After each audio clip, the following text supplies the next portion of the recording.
मेरे साथ मौजूद हैं वरिष्ठ आंदोलनकारी अवतार सिंह बिष्ट जी। और बिष्ट जी से मैं पूछना चाहूँगा क्षेत्रीय आरक्षण के बारे में। बिष्ट जी, 10% जो क्षेत्रीय आरक्षण है उसके बारे में आप क्या कहना चाहेंगे? देखो, अभी विधानसभा में जो है 10% आरक्षण पटल पर रखा गया और उसको प्रस्ताव भी उसका पास हो गया। मैं आपको अवगत करा दूं कि उत्तराखंड राज्य निर्माण आंदोलनकारी परिषद के द्वारा, जिसमें मैं खुद वहाँ पर था, आमरण अनशन पे हम लोग शहीद स्मारक खटीमा में हम लोग बैठे थे।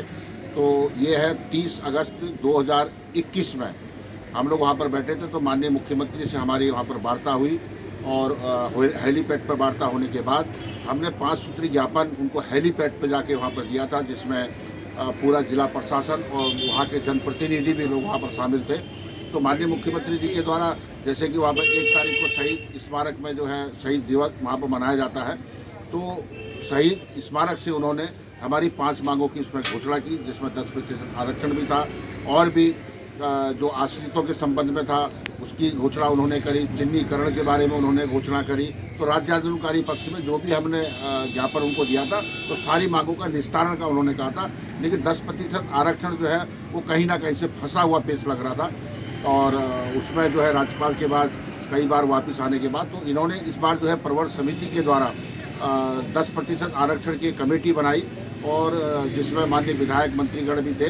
तो उसके बाद वो प्रवर समिति की रिपोर्ट जो है विधानसभा अध्यक्ष को पहुँचने के बाद इस बार के जो विधानसभा सत्र में उसके प्रस्ताव को पारित कर दिया गया। हम मुख्यमंत्री का आभार व्यक्त करना चाहते हैं कि इन्होंने जो है 10% आरक्षण का प्रस्ताव पास किया। अब ये राज्यपाल के पास भेजते हैं और उसके बाद जो है अभी प्रक्रिया अभी चल रही है और निश्चित रूप से धामी जी ने राज्य आंदोलनकारी के बारे में काफ़ी कुछ सोचा है। बिष्ट जी, आपसे एक सवाल और पूछना चाहूँगा कि जो वंचित आंदोलनकारी रह गए हैं, जो लोग वंचित हैं, उसके बारे में आप क्या कहना चाहेंगे? सरकार से इसके बारे में क्या मांग करेंगे आप? देखो, चिन्हीकरण की भी हमने जब शहीद स्मारक से जब हम लोग आमरण अनशन में बैठा था तो वहाँ पर हमने बात भी वहाँ पर रखी थी कि चिन्हीकरण की जो वास्तविक राज्य आंदोलनकारी है उनका चिन्हीकरण अभी तक नहीं हो पाया है। तो माननीय मुख्यमंत्री जी ने शहीद स्मारक से घोषणा की थी कि जो वास्तविक राज्य आंदोलनकारी है जिनका चिन्हीकरण नहीं हो पाया है तो उसका चिन्हीकरण होगा। उसी संदर्भ में नैनीताल से करीब 100 से ज़्यादा लोग चिन्हित हुए। अन्य जिलों से भी ऐसी खबरें आई कि वहाँ भी चिन्हीकरण हुआ, लेकिन उधम सिंह नगर के अंदर जो है अभी तक वो चिन्हीकरण नहीं हो पाया है। तो वास्तविक जो राज्य आंदोलनकारी है तो उस संदर्भ में हम सरकार को, क्योंकि मैं आपको अवगत करा दूँ कि 11 फरवरी 2024 को नगर निगम सभागार में उत्तराखंड राज्य निर्माण आंदोलनकारी परिषद के द्वारा एक जो है प्रदेश स्तरीय सम्मेलन हो रहा है। उसमें प्रदेश के राज्य आंदोलनकारी प्रतिभाग करेंगे और उसमें हम लोग जो है चिन्हीकरण की भी जो आपने वो रखा है और भी प्रदेशों, मतलब वहाँ से हमारे ज़िलों से भी फोन आए थे।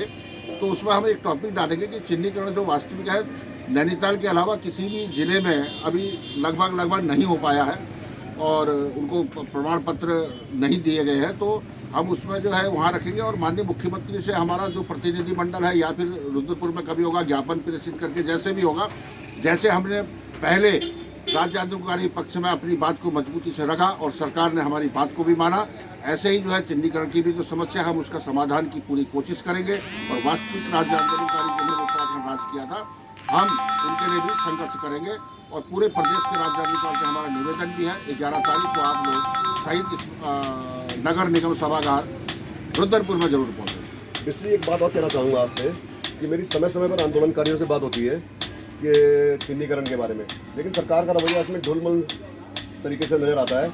इसके बारे में क्या कहना चाहेंगे आप?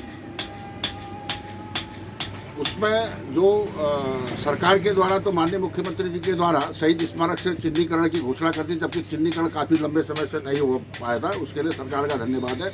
लेकिन ये जो लेट लक्ष्मी हो जो यहाँ पर हो रहा है वो जिला प्रशासन की कहीं ना कहीं से उसकी अनदेखी है, क्योंकि अगर सरकार अगर नहीं चाहती तो फिर नैनीताल में कैसे 100 से ज़्यादा लोग चिन्हित हो जाते। उधम सिंह नगर जिला प्रशासन की कमी है। तो जिला प्रशासन के बारे में हम लोग माननीय मुख्यमंत्री पुष्कर सिंह धामी को ज्ञापन प्रेषित करेंगे, क्योंकि 11 फरवरी को हमारा यहाँ पर प्रोग्राम है। तो वहाँ पर हम लोग पूरे राज्य आंदोलन से एक सहमति बना के एक ज्ञापन प्रेषित करेंगे और मुख्यमंत्री पुष्कर सिंह धामी उत्तराखंड सरकार के नाम पर हम धन्यवाद प्रस्ताव भी पेश करने जा रहे हैं। धन्यवाद बिष्ट जी, आपका बहुत बहुत धन्यवाद।